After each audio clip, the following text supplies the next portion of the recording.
YA writers who actually know what to do. But the instructions were very helpful. I liked it was like picture by picture. This Okay. this is, that stuff's always good. Yeah. Yeah. Nice. Nice. Well, hey, congrats on this. It's like bestseller. It's Thank you.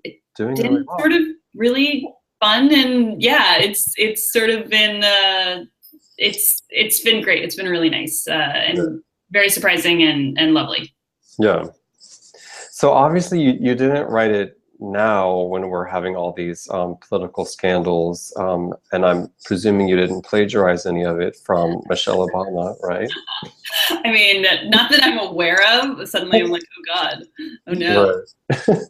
But is it just that political scandal is like constantly a fascinating topic, or how did the idea come to you for this one?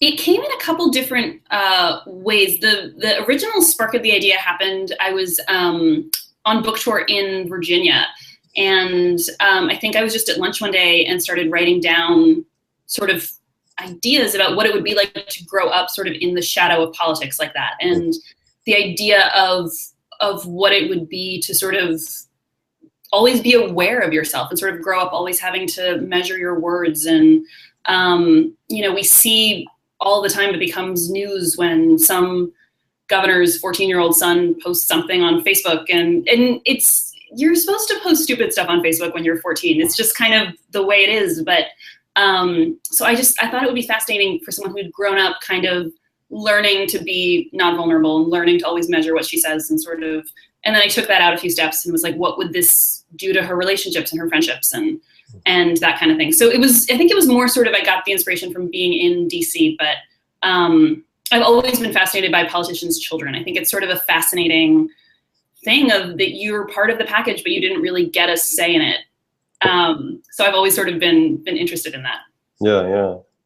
And so a lot is happening in the book. I mean, plot-wise, which is a compliment. I mean, but are you an outliner? Do you kind of feel it as it goes along? Like, how does that work for you?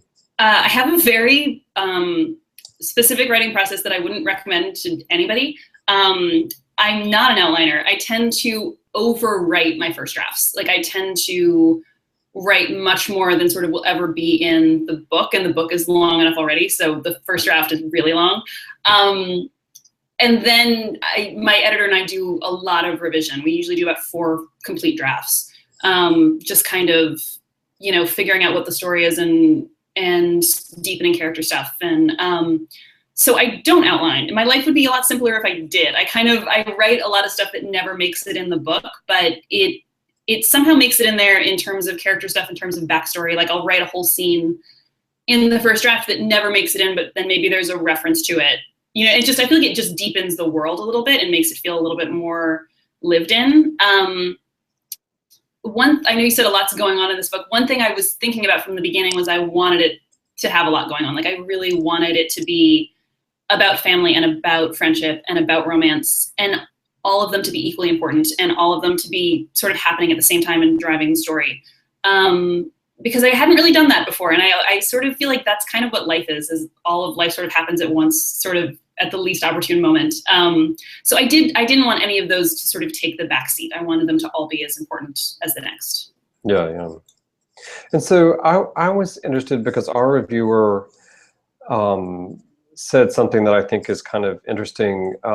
They said, quote, "How nice it is to also find a book that steers clear of cliched girl drama in favor of portraying long-standing and supportive friendships." I mean, do you feel like we've had too much cliched girl drama in YA lately, or is that more just the way you write? I don't know if there's been too much cliched girl drama. What I really wanted to do was show a friend group, which I sort of did feel like there hadn't quite been enough of. And I'm guilty of that. I tended to write sort of a singular best friend, which is what I think you see mostly in YA, that there's, a best friend or two. But I had a very close friend group growing up in high school. And I feel like Sisterhood of the Traveling Pants did that. And there's definitely been books that have addressed that. But I felt that missing, like that experience that I'd had in high school of being part of a foursome. I wanted to explore that a little bit because it's its own thing and what it means when, you know, you've known someone since you were little and they know you so well, and then the group dynamics within that. You know, the two people are always better friends than the other people, and yeah, and I don't tend to have a lot of sort of girl drama in my books. It's just sort of not what I'm drawn to. I love writing about friendship, and I love writing about really supportive friendship, mostly just because I think I was lucky enough to, that's what I had in high school. So I sort of love to reflect that. Yeah. And so the passages here with the sort of reflect emojis and text messages, is that just because not just teens, but all of us communicate so much by text message nowadays? I was so happy we were able to do the emojis. It was a big, like, I just put them in the book because I thought it'd be fun. And meanwhile, they're having like 5 meetings with legal at Simon & Schuster to figure out if we can actually do this. And I was like, sorry guys. You're a trailblazer. Well, what ended up happening was, yeah, I think for Simon & Schuster at least, to figure out how to do this, because it's a whole thing with copyright. I don't understand half of it, but the woman who designed the cover ended up making her own emojis for the book. So she sort of designed them all in the book. So I guess she owns the copyright, no, but somehow they were able to get them in there. But it was more just because of the texting in the book and the group texting especially. I just kind of felt like, not in 2016, if you look at someone's phone, it's not gonna be just words in their texts. Like, my mother uses emojis. Like, that felt really sort of dated and unrealistic to me, to have teenagers texting back and forth and not using emojis. And then I just thought it was more fun. Like, I really did sort of wanted to feel like this book was, it's like you picked up one of their phones and just got to see what it said. And I feel like it sort of puts you in the character's head a little bit more. And I just feel like it's an extra fun thing. I use emojis constantly. Like, most of my texts are like half pictures. Like, the words are definitely less than like smiley faces and pizza. But does your mom use emojis correctly? No, not at all. But you know, she's using them, so it was a really fun thing to be able to have, and I really did sort of want it to feel like you know, that you were picking up someone's phone, and that's what you would see. Yeah. So what's next? Like, I mean, do you go? This book is out, it's doing well. Are you already on the next one? Like, are you able to write when you're on tour, or? Not well. Yes, I have a new book out that I hope will come out next summer. That's the plan. Usually I take 2 years between books, but this one I think might just be a year.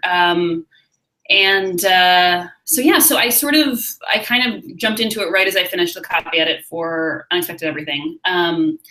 Yeah, I don't write very well on tour. Like, I always intend to, and then it just doesn't quite end up happening. You're not a hotel room writer. Yeah, it's sort of like, I think especially, I love being on tour and I love meeting readers, but it can be very sort of, at the end of the day, you just kind of want to go back and veg out with some bad TV. It's draining in kind of the best way. So yeah, so I'm working on a new book now. I'm in the revision process. So if all goes well, that'll be out next summer. Nice. Yeah. Well, I hope it goes well, and congrats again on this one. Thank you so much. Yeah. Well, have a good rest of your day. Thank you so much. Okay. Talk to you. Okay. Bye. Thank you so much. Yeah. Bye-bye.